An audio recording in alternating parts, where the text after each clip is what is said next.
Shalom, salam sehat, Tuhan mengasihi Anda.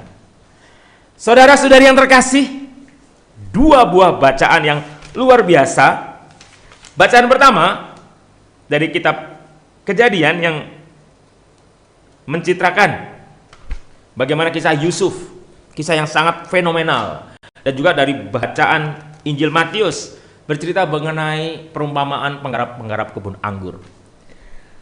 Dua bacaan yang sebenarnya memberikan gambaran tentang sikap iri hati, ketamakan yang merusak suasana persaudaraan dan persahabatan.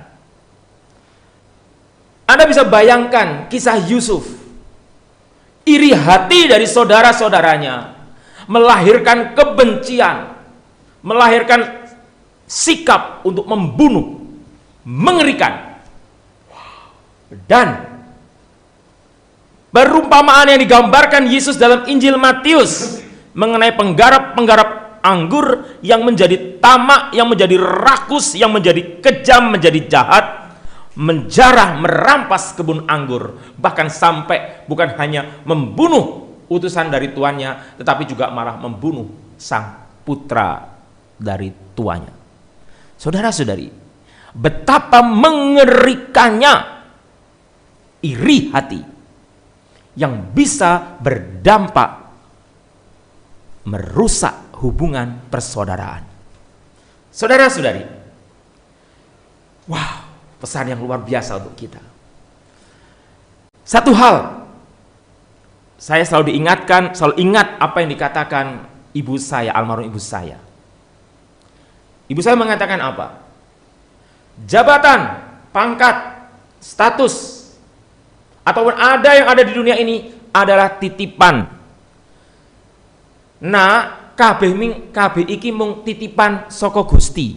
Semua ini hanya titipan dari Tuhan, amanat dari Tuhan. Bahkan hidup kita pun itu punya Tuhan. Coba sekarang Anda melihat ke dalam, hai semua ya, semua kita. Apa yang bukan punya Tuhan? Semua punya Tuhan. Baju yang kita pakai, semua, bahkan diri kita, nyawa kita punya Tuhan. Satu saja yang bukan punya Tuhan. Anda tahu? Dosamu, dosaku. Nggak bisa dong, Anda yang berdosa, Anda yang berbuat dosa, ini punya Tuhan. Semuanya punya Tuhan. Oh tidak lah yo, capek deh. Semuanya punya Tuhan kecuali dosa kita. Oleh karena itu, kalau Anda mendapat posisi jabatan, pangkat, itu amanah yang harus Anda jalankan dengan penuh tanggung jawab. Saudara-saudari, tidak perlu kita iri dengan orang lain. Saya ingat pengalaman saya sendiri. Ini sedikit sharing.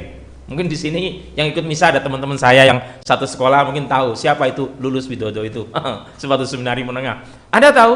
Waktu seminari menengah, saya yakin karena beberapa kali kalau saya lihat di chat di YouTube itu ada beberapa teman saya. Nah, waktu saya di seminari menengah, saudara-saudari, ini saya cerita dari seminari aja lah. Kalau yang di masa-masa SMP SMA nggak usah deh.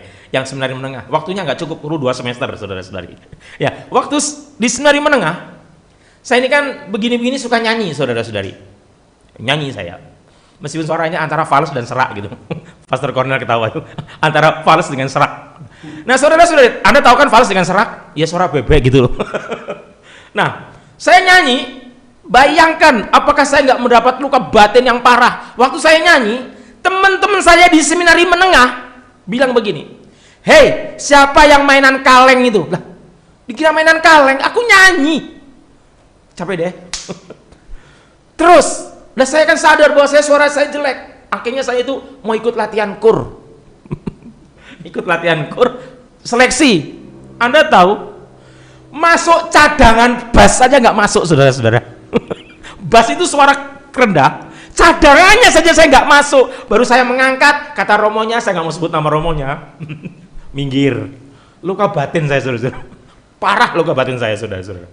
Sehingga saya tuh tertanam dalam bayangan saya bahwa saya nggak bisa nyanyi, saya tidak bisa nyanyi, saya tidak bisa nyanyi, dan akhirnya muncullah iri hati. Saya tuh iri kalau lihat teman-teman saya pada nyanyi, oh luar biasa. Di seminari menengah itu Saya dulu seminar menengah Mertoyudan, saudara-saudara. Anda tahu Mertoyudan bagaimana? Suaranya bagus-bagus. Saya tuh hanya mandang iri. Tuhan, kok aku nggak bisa nyanyi ya? Merenung. Saudara-saudara, jadi frater sama saja di seminari tinggi. Capek deh. Jadi benar-benar saya harus mengalami, dan iri hati itu terus ada dalam diri saya, membuat saya tidak berkembang, saudara-saudari. Tidak berkembang. Bahkan bukan hanya di seminari, sampai jadi romo. Luka batin tidak bisa nyanyi itu menguat untuk saya. Tetapi satu hal yang luar biasa. Saya mengalami luka batin itu gak bisa nyanyi dan lain sebagainya. Saya ikut suatu retret, dan dalam doa saya minta kepada Tuhan, Tuhan, saya nggak pingin suara saya merdu, tapi saya berani menyanyi. Dan apa yang terjadi?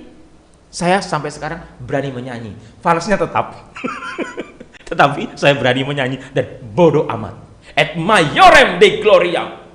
Kemuliaan yang tertinggi untuk Tuhan. Jadi saya menyanyi bukan untuk manusia, saudara-saudara, untuk Tuhan. Karena saya tahu Tuhan tidak melihat merdu atau fals, tapi kesungguhan dalam menyanyi. Nah, pada saat Anda terlepas dari rasa iri, pada saat Anda tidak perlu memperhitungkan diri Anda dengan orang lain, pada saat Anda tidak berambisi secara pribadi, ketamakan secara pribadi, justru Tuhan akan memberi lebih. Kalau Yusuf dipakai oleh Tuhan untuk menyelamatkan saudara-saudaranya pada saat terjadi kekeringan di Israel, sehingga mereka pergi ke Mesir, dan Yusuf menjadi pejabat di Mesir, bisa menolong. Dan Yesus, batu penjuru yang dibuang oleh tukang bangunan menjadi batu sendi, justru Yesus yang disingkirkan oleh ahli Taurat, orang Farisi, disalib, justru menjadi penyelamat manusia.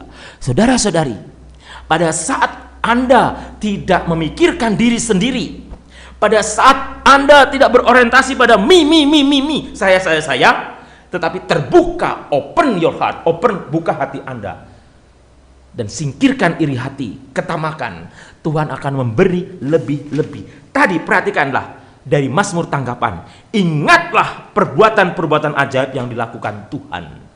Ingatlah perbuatan-perbuatan ajaib. Ingat peristiwa Musa, tangan kanan Tuhan telah memperlihatkan kekuatan. Gimana pastor? Suara saya fals ya? Enggak ya? Iya, saya dulu kalau nyanyi itu nggak pede. Bayangkan setiap nyanyi dibilang suara bebek, suara kaleng. Apa nggak sakit hati, saudara-saudari yang terkasih? Tetapi sekarang bodoh amat, orang bilang fals, bilang jelek, bodoh amat. Kan aku bukan Indonesia Idol. Capek deh. Bukan X Factor, bukan. Saya bukan seperti penyanyi-penyanyi, seperti Agnes Monica dan lain sebagainya.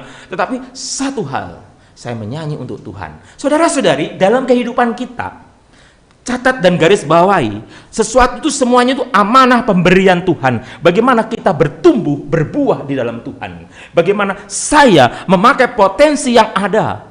Dan jangan bandingkan dengan orang lain. Jangan mengatakan, Tuhan, aku tidak mampu, aku tidak seperti saudaraku, aku tidak seperti dia, aku tidak seperti dia. Tuhan, kok dia terus yang dipakai? Ya memang bagus. Anda nggak dipakai, mungkin Anda dipakai yang lain, saudara-saudari. Anda bisa bayangkan, dulu kerinduan saya itu bisa bayangkan, makanya ini ada OMK. Kalau disuruh jadi pemazmur, itu berkat untuk Anda. Karena saya seumur hidup nggak pernah jadi pemazmur di paroki, saudara-saudari. Seumur hidup. Tidak pernah. Capek deh. Nggak pernah dipakai. Di seminari nggak pernah dipakai. Pingin saya itu dulu jadi sesi liturgi, sesi penerima tamu, nggak pernah. Kalau ada teman-teman saya yang ikut misa ini tahu yang namanya Romo Lulus Widodo waktu frater, dari tahun rohani sampai diakon, pekerjaannya cuma satu di seminari, tukang parkir dan pembantu umum, saudara-saudari. Itu saya, saudara. Tukang parkir dan pembantu umum. Nah, dulu saya itu hidup dalam kecemburuan, iri hati, dan terus iri hati merasa, aduh dia temanku begini yang dipakai, ini dan lain sebagainya. Tetapi semakin begitu, semakin saya terpuruk. Tapi sekarang saya menjadi manusia bebas, lepas, ku tinggalkan semua beban di hatiku, melayang. Bodoh amat, saudara-saudara. Saya tidak peduli, saudara-saudara. Saya melakukan untuk Tuhan. Kolose 3:23, apapun yang kau lakukan bukan untuk manusia tapi untuk Tuhan. Et maiorem Dei gloriam. This is my way. This is my style. This is my life. Saudara-saudari,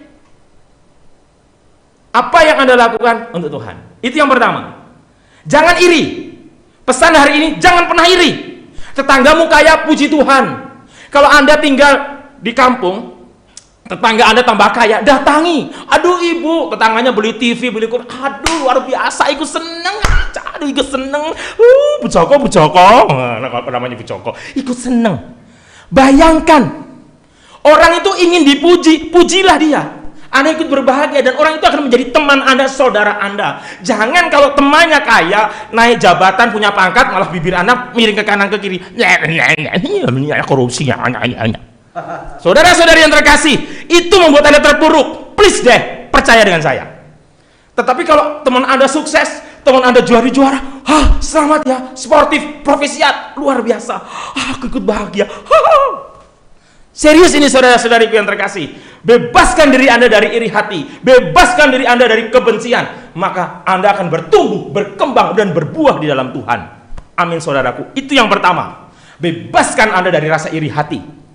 Please, percaya dengan saya, bebaskan dari iri hati. Berbahagialah kalau orang lain berbahagia.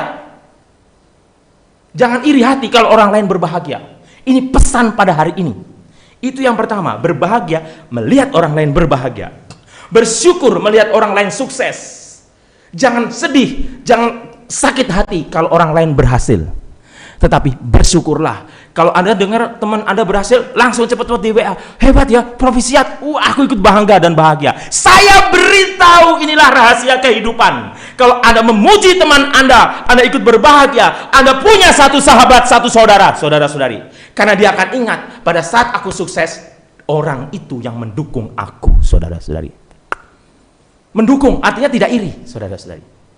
Tetapi kalau ada orang lain susah, sakit, cepat-cepat menolong. Maksud saya juga itu. Artinya saudara-saudariku yang terkasih, jadilah manusia yang bebas. Jangan manusia yang terpuruk. Jangan manusia seperti katak dalam tempurung. Manusia yang minder dan lain sebagainya. Setiap orang punya potensi, setiap orang punya bakat. Tuhan memberikan talenta, Tuhan memberikan keajaiban pada Anda semua. Jangan pernah iri. Setiap orang punya potensi, setiap orang unik, setiap orang menarik, setiap orang indah di mata Tuhan. Wow, indah di mata Tuhan. Setiap orang itu indah, saudara-saudari. Unik. Kejadian 1:26, Anda diciptakan secitra dengan Allah. Jadi tidak perlu iri. Saudara-saudara Yusuf, anak-anak Yakub, Ruben dan saudara-saudaranya iri hati kepada Yusuf karena Yusuf disayang. Yusuf itu anak yang lahir di masa tua Yakub, jadi sangat sayang sekali si Yakub itu, Israel itu. Nah, mereka iri, mereka tidak mau ikut bersyukur bahwa anaknya disayang oleh bapaknya. Ahli Taurat, orang Farisi, iri hati dengan Yesus karena Yesus terkenal, malah bersepakat, bersekongkol untuk bertindak jahat. Kecenderungan manusia sama sekarang adalah bersekongkol, berpolitik, bersekongkol, bernegosiasi, beromong-omong untuk menjatuhkan, untuk menggosip dan lain sebagainya. Saudara-saudari, ada orang lain hebat, dukung. Amin, saudara-saudara. Ada orang lain yang luar biasa, dukung. Tersenyumlah, jangan terpaksa. Tadi dikatakan dalam bacaan pertama, mereka tidak mau menyapa Yusuf. Mereka acuh tak acuh dengan Yusuf. Jangan, saudara-saudari. Tersenyumlah kalau orang-orang lain berhasil, saudaramu berhasil. Tersenyum. Ayo semua ikuti saya, juga yang di ruangan ini. 1, 2, 3. Tapi jangan lama-lama nanti. Stroke. Saudara-saudariku yang terkasih, yang saya mau katakan kepada Anda, pesan pertama tadi, jangan pernah iri. Pesan kedua, yang terakhir untuk menutup renungan ini. Bertobat.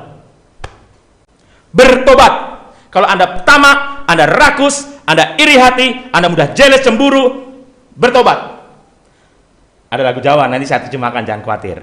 Ndang tobat mumpung waktu isih ono, mumpung durung nyawa oncat saka raga, ayo co ndang tobat ayo co nggayu swarga. Saya terjemahkan, jangan khawatir, yang dari Papua, yang dari Amerika, Australia dan sebagainya saya terjemahkan. Ndang tobat bertobatlah mumpung waktu isih ono, mumpung selama waktu masih ada, mumpung durung nyawa oncat saka raga, nyawa keluar dari badan kita.